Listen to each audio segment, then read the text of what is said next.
Hello friends, my name is Manisha and today I am here to discuss with you the topic cardiopulmonary resuscitation, that is CPR. CPR क्या होता है? Before starting with the topic, those who are new in my channel, please subscribe my channel and press the bell icon. So start with the CPR. CPR जिसको हम cardiopulmonary resuscitation भी बोलते हैं, एक ऐसा प्रोसीजर है, एक ऐसी टेक्निक है जिसमें हम स्टेप बाय स्टेप पेशेंट को रिवाइव करते हैं कोई भी इमरजेंसी कंडीशन से, like heart attack, near drowning means to die in a water because it is not possible to take breath. CPR की हेल्प से जो excess amount of the fluid और वाटर अकमुलेट हुआ होता है बॉडी में, उसको हम बाहर निकालते हैं। कंप्रेशन, सीपीआर में कंप्रेशन भी आता है जिसमें हम कंप्रेशन करके जो भी access amount of the fluid उनकी बॉडी में गया होता है, लंग्स में गया होता है, उसको हम एक्सपेल आउट करते हैं with the help of the CPR and patient को रिवाइव करते हैं।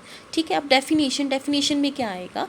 डेफिनेशन में सीपीआर एक ऐसी टेक्निक, एक ऐसा प्रोसेस है जिसमें हम पेशेंट को बेसिक लाइफ सपोर्ट प्रोवाइड करते हैं, ऑक्सीजनेट करते हैं पेशेंट के ब्रेन को और हार्ट को अंटिल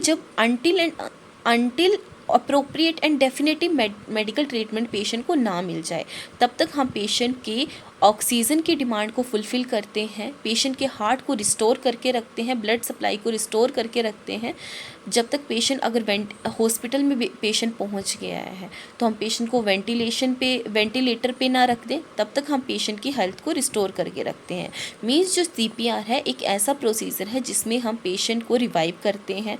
ठीक है, अब सीपीआर हम उस कंडीशन में करेंगे जब पेशेंट को all of sudden heart attack आएगा, उसकी ब्लड सप्लाई में इंटरप्शन होगी ब्लड सप्लाई में, तो proper amount of the blood जो है वो बॉडी में नहीं सप्लाई हो पाएगा। अब proper amount of the blood body में नहीं सप्लाई हो पा रहा, इट मीन्स जो हमारा ब्रेन है उसमें प्रॉपर ऑक्सीजनेशन नहीं जा पा रही है। ऑक्सीजनेशन क्यों नहीं हो पा रही? क्योंकि ब्लड नहीं जा रहा, ब्लड के साथ ऑक्सीजन भी की डिमांड भी फुलफ़िल नहीं हो रही है, जिसको हम टेम्परेरी रिस्टोर करके रख सकते हैं जब तक हमें मेडिकल सप्लाई नहीं मिल सकती, उसको हम बोलते हैं सीपीआर। ठीक है, इसके अब पर्पस क्या क्या होते हैं? पर्पस में आता है to maintain blood circulation by external cardiac massage, that is सी।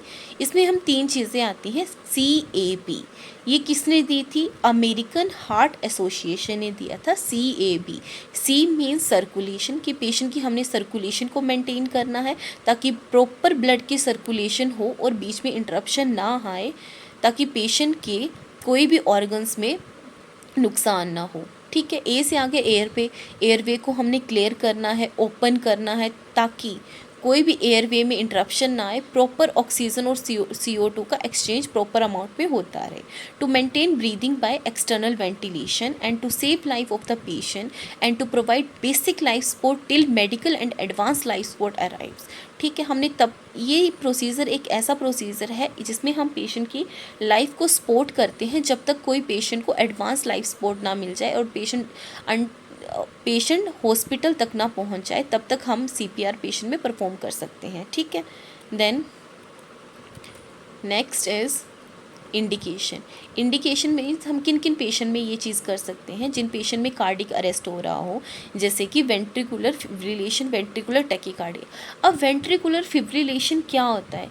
ये एक लाइफ थ्रेटनिंग हार्ट रिदम है that result in the rapid inadequate heart beat, जिसमें क्या होता है एकदम से जो हमारी हार्ट बीट है वो बहुत तेज़ हो जाती है और इनएडिक्वेट हो जाती है, मतलब नॉर्मल से इनएडिक्वेट हो जाएगी और रैपिड हो जाएगी, और ये एक लाइफ थ्रेटनिंग कंडीशन है। सिंपली जो BF है उसमें हमारी क्या होगा, जो हार्ट बीट है वो बहुत ज़्यादा तेज़ हो जाएगी और इनएडिक्वेट हो जाएगी। ठीक है, देन वेंट्रिकुलर ट्रैकीकार्डिया, वो क्या होता है? वेंट्रिकुलर ट्रैकीकार्डिया एक ऐसी कंडीशन है जिसमें जो लोअर चैम्बर है हार्ट का वो बहुत कम और वेरी वेरी क्विकली बीट करेगा,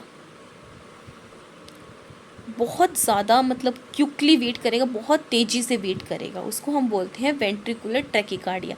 ट्रैकीकार्डिया मीन्स वेरी क्विकली वो बीट करेगा। ठीक है, अब एसिस्टोल क्या होता है? एक ऐसा कार्डिक अरेस्ट है जिसमें क्या होता है, हार्ट जो है वो स्टॉप बीटिंग एंटायरली, जो हमारा हार्ट है वो पूरा ही काम करना बंद कर देता है एकदम से, ऑल ऑफ द सडन जो हमारा हार्ट है वो अपना काम करना बंद कर देगा, उसको हम बोलते हैं asystole. Sorry, pulseless electrical activity. अब पल्सलेस इलेक्ट्रिकल एक्टिविटी क्या होती है? जब हमारे हार्ट इलेक्ट्रिकल एक्टिविटी जो है वो प्रॉपर अमाउंट में हमारी इलेक्ट्रिसिटी प्रोड्यूस नहीं कर पाती है, प्रॉपर पल्स प्रोड्यूस नहीं कर पाती है, उसको हम बोलते हैं pulseless electrical activity is a type of the cardiac arrest where the heart's electrical activity does not produce a pulse। ठीक है, fine. Sorry. Then respiratory arrest किसी पेशेंट में हो जाए। अब रेस्पिरेटरी अरेस्ट में क्या क्या आता है? स्ट्रोक, किसी पेशेंट को स्ट्रोक हो जाए, स्ट्रोक को क्या बोलते हैं हम? CVA, cerebrovascular accidents. ये तब होते हैं जब हमारे ब्रेन को प्रॉपर अमाउंट में ब्लड फ्लो नहीं मिल पाता है, उसमें डिस्ट्रप्शन हो जाती है या कोई भी ब्रेन टिश्यू डैमेज हो जाता है, उसको हम स्ट्रोक बोलते हैं। ठीक है। अब फॉरेन बॉडी, हमारे थ्रोट में कोई भी फॉरेन बॉडी आ जाए, कोई भी स्मोक की इन्हेलेशन हो जाए, सफोकेशन हो जाए, एक्सीडेंट इंजरी हो जाए, कोमा हो जाए, देन प्रिंसिपल्स क्या है CPR के? कि हमने सर्कुलेशन और वेंटिलेशन को रिस्टोर करना है। ठीक है, पेशेंट को रिवाइव करना है। फिर उसके बाद to prevent irreversible cerebral damage due to anoxia. अब एनोक्सिया क्या होता है? एक ऐसी कंडीशन होती है जहाँ पे हमारे ऑर्गन और टिश्यूज़ को ऑक्सीजन बिल्कुल नहीं मिल पाती है, तो हमने उससे प्रिवेंट करने के लिए हमने पेशेंट को CPR देना है। ठीक है। इसमें क्या होता है? हार्ट जो है वो प्रॉपर अमाउंट में ब्लड जो है वो फ्लो नहीं कर पाएगा पूरी बॉडी में, जिसकी वजह से ऑर्गन्स की डिमांड फुलफिल नहीं हो पाएगी, ब्रेन को, अदर ऑर्गन्स को प्रॉपर ब्लड सप्लाई नहीं मिलेगी, ऑक्सीजन की डिमांड फुलफिल नहीं हो पाएगी, जिसकी वजह से वेरियस ऑर्गन डैमेज होने के चांसेस हो सकते हैं। तो CPR हम इस कंडीशन में करते हैं ताकि हम प्रिवेंट कर सकें फॉर सम टाइम, पेशेंट को रिवाइव कर सकें। प्रोसीजर क्या है? अब ये जो प्रोसीजर है ये हमारा दिया था अमेरिकन हार्ट एसोसिएशन ने, जो मैंने आपको पहले भी बताया था। इन्होंने बोला था कि हमें कैप ध्यान रखना है। The term that is cap, that is C for compression, A for airway and B for breathing. ठीक है, हमने कंप्रेशन देने हैं चेस्ट में, चेस्ट कंप्रेशन, एयरवे ओपन करके रखना है एयरवे को, ब्रीथिंग को रेस्क्यू करनी है हमने ब्रीथिंग को। सॉरी। Then chest compression. अब चेस्ट कंप्रेशन में क्या करना है? हमने सबसे पहले हमने अपने एक हाथ को, जो आपका नॉन डोमिनेंट हैंड है, उसको हमने सेंटर ऑफ द चेस्ट पे प्लेस करना है। उसके बाद हमने दूसरे हाथ को उसके टॉप पे हमने प्लेस करना है, इंटरलॉक करनी है फिंगर्स को, कंप्रेशन स्टार्ट करना है चेस्ट में। ठीक है, इसमें हमारी जो एल्बो है वो बिल्कुल स्ट्रेट होनी चाहिए। There is no bend in the elbow, elbow should be straight. ठीक है। कंप्रेस द चेस्ट, उसमें हमने डेप्थ कितनी रखनी है? 4 to 5 सेंटीमीटर, और इंचज़ में वो आता है 1.5 to 2 इंचज़। ठीक है। कंप्रेशन हमने ज़्यादा ज़ोर से नहीं देने हैं, उसकी हमारी प्रॉपर इंचज़ हैं, प्रॉपर गाइडलाइंस हैं कि 1.5 to 2 इंचज़ तक हमारी चेस्ट जो है वो कंप्रेस होनी चाहिए। ठीक है। When possible changes CPR operate every 2 minutes. ठीक है, एवरी 2 मिनट्स में हमने CPR ऑपरेटर चेंज करना है, ताकि प्रॉपर अमाउंट में और प्रॉपर कैपेबिलिटी के साथ जो है CPR परफॉर्म हो सके और पेशेंट हमारा रिवाइव हो सके। ठीक है। अब हमने ओपन करना है एयरवे। एयरवे कैसे ओपन करते हैं? Safely check response, shout for help, open airway, check breathing. ठीक है, call for 112, 30 chest compression and 2 rescue breath. ठीक है, ओपन एयरवे, सबसे पहले हमने एयरवे को ओपन करना है, तो हम उसमें करते हैं head tilt and chin lift method. ठीक है, इसमें हम क्या करेंगे? पेशेंट के हेड को टिल्ट करेंगे, चिन को लिफ्ट करेंगे और जो थ्रस्ट करेंगे। अब जो थ्रस्ट क्या होता है? जो थ्रस्ट एक ऐसा मैकेनिज़्म है जिसमें हम क्या करते हैं? पेशेंट के एयरबो को ओपन करते हैं विदाउट मूविंग द नेक और हेड। ठीक है, ये मोस्टली उन पेशेंट में होता है, उन सस्पेक्टेड केसेस में होता है जिनको पेशेंट को कोई नेक इंजरी हुई हो या सर्वाइकल स्पाइन प्रॉब्लम हो, उन पेशेंट में हम जो थ्रस्ट मेथड करते हैं, जिसमें हम पेशेंट के नेक और हेड को मूव नहीं करते हैं। ठीक है, अब आ गया हमारा check for breathing. Check safely हमने चेक करना है, रिस्पॉन्स को ओपन करना है, एयरवे चेक करना, चेक ब्रेथ को चेक करना है। ठीक है, फिर हमने कॉल फॉर हेल्प करना 103, 30 चेस्ट कंप्रेशन देने, 2 रेस्क्यू ब्रेथ देनी है पेशेंट को। चेक ब्रीदिंग चेक करनी है, पेशेंट कोई ब्रेथ सांस ले रहा है कि नहीं ले रहा है। पल्सेस चेक करनी है पेशेंट की कि पल्स पेशेंट की चल रही है कि नहीं चल रही है। अगर नहीं है फिर उसके बाद हमने कैरोटिड पल्स देखनी है, कैरोटिड पल्स एब्सेंट है देन कॉल फॉर हेल्प। ठीक है, 108 पे हमने कॉल फॉर हेल्प करनी है। फिर उसके बाद हमने CPR स्टार्ट कर देना है। 30 चेस्ट कंप्रेशन होनी चाहिए, 2 रेस्क्यू ब्रेथ होनी चाहिए। ठीक है,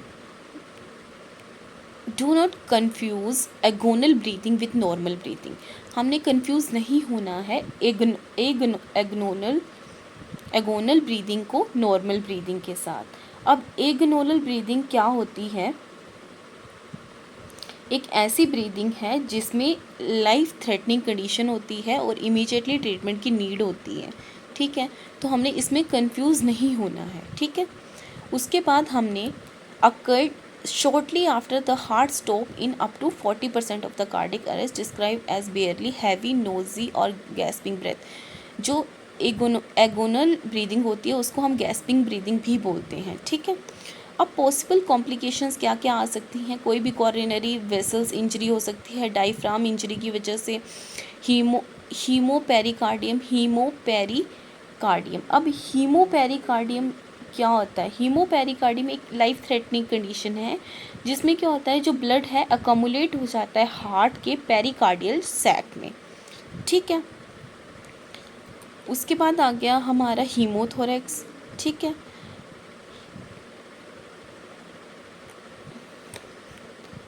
liver injury, myocardial injury, pneumothorax, rib fracture, spleen sternal fracture. ठीक है, उसके बाद मैनेजमेंट में हमने एड्रेनलिन देनी है। ठीक है, ये मेन ड्रग है जो रिससिटेशन फॉर कार्डिक अरेस्ट के लिए यूज़ होती है। हमने एट्रोफिन देनी है, सिंगल डोज देना है 3 mg, insufficient to block the vagal tone completely and should be used once in case of asystolic. ठीक है, अमाइलोड्रोन देनी है जो एंटी अरिथमिक है, जो अरिथमिया से प्रिवेंट करने में हेल्प करेगी। ठीक है, नर्सिंग मैनेजमेंट में हमारा आ जाएगा, हमने पेशेंट को एयरवे को मेंटेन करना है, पेटेंट करके रखना है। ठीक है, सक्शन, हाई फ्लो ऑक्सीजन देनी है, O2, bag, bulb, mask, ventilation देनी है। हमने पेशेंट को असिस्ट करवाना है, अगर पेशेंट को नहीं proper amount of the oxygen नहीं ले पा रहा है, वो कोई भी अगर हार्ट अटैक है पेशेंट को, तो हम assist with the intubation and securely for the endotracheal tube intubation कर देंगे पेशेंट में। ठीक है, insert gastric tube and facilitate gastric decompression post intubation as required. ठीक है, उसके बाद support less effective staff by coaching, guiding etcetera, drug preparation वगैरह करनी है, CPR परफॉर्म करना है, prepare for the administer IV fluid and document medication administer. So in short आपको बताती हूँ CPR में प्रोसीजर में हमने क्या करना है। ठीक है, एक रिव्यू जिसके थ्रू आपको पता चल जाएगा कि मैंने अभी इन शॉर्ट आपको क्या बोला। सबसे पहले कोई भी पेशेंट है उसको CPR हमने देना है, तो हमने पेशेंट को पहले तो हमने चेक करना है पेशेंट हमें कहाँ पे मिल रहा है। अगर पेशेंट हमें हॉस्पिटल में मिल रहा है, सो हमने पेशेंट को चेक करना है कि पेशेंट अगर फेंट किस वजह से हुआ है। ठीक है, हो सकता है पेशेंट को हार्ट अटैक नहीं हो, पेशेंट को नॉर्मल फेंट हुआ है डिहाइड्रेशन की वजह से और अदर डिसीज़ कंडीशन की वजह से। सो सबसे पहले हमने चेक करना है कि पेशेंट कॉन्शियस है कि नहीं है। अगर वो नीचे फेंट हुआ है तो हमने पेशेंट को चेक करना है, रिस्पॉन्स चेक करना है पेशेंट का, उसको पूछना है are you okay, are you okay, are you okay, tap करना है उसके शोल्डर पे। अगर पेशेंट ठीक हो रहा है तो इट्स फाइन, पेशेंट किसी और वजह से फेंट हुआ होगा। ठीक है, अगर उसके बाद अगर पेशेंट हमने 3 बार पूछा are you okay, are you okay, are you okay, अगर पेशेंट ने कोई रिस्पॉन्स नहीं किया, तब हमने उसकी पल्स चेक करनी है, रेस्पिरेशन चेक करनी है। अगर हमें नहीं मिल रही है तो हमने उसकी कैरोटिड पल्स चेक करनी है। अगर हमें कैरोटिड पल्स नहीं मिल रही है तो हमने कॉल फॉर हेल्प कर देना है और CPR स्टार्ट कर देना है। पेशेंट अगर लाई डाउन है किसी भी मैट्रेस में या किसी भी बेड पे, तो हमने पेशेंट को नीचे लेटाना है, सो दैट पेशेंट की अलाइनमेंट जो है वो स्ट्रेट रहे और चेस्ट कंप्रेशन के टाइम कोई पेशेंट के डायरेक्ट कांटेक्ट में हो। अगर मैट्रेस होगा तो पेशेंट को हम प्रॉपर CPR नहीं दे पाएंगे। सो पेशेंट को हार्ड मैट्रेस में या फिर फ्लैट सरफेस पे हमने प्लेस करना है ताकि हम प्रॉपर अमाउंट में CPR उसको दे सकें। अब हमने स्टार्ट करना है CPR। सो पेशेंट को हमने नीचे लेटा के हमने अपने हाथ जो हैं वो स्ट्रेट, एल्बो जो है वो स्ट्रेट रखनी है। जो डोमिनेंट है, जो नॉन डोमिनेंट हैंड है उसको हमने चेस्ट निप्पल्स के बीच में, चेस्ट मिड लाइन में, हमने चेस्ट के मिड में हमने एक हाथ प्लेस करना है, दूसरा हाथ उसके ऊपर प्लेस करना है, इंटरलॉक करना है फिंगर्स को, देन स्टार्ट चेस्ट कंप्रेशन। दो पर्सन जो हैं वो रिक्वायर्ड होते हैं सीपीआर के लिए, एक जो वो रेस्पिरेशन के लिए और एक जो वो सीपीआर परफॉर्म करता है। फाइन। उसके बाद ये हमने साइकिल रिपीट करनी है 30:2 में, ठीक है। उसके बाद अगर पेशेंट रिवाइव हो सकता है तो हमने पेशेंट को रिवाइव करके हमने उसको शिफ्ट कर देना है बेड साइड पे, और उसकी पूरी चेक करना है, नॉर्मल ऑक्सीजन डिमांड वगैरह everything. So that's all for today. Thank you class.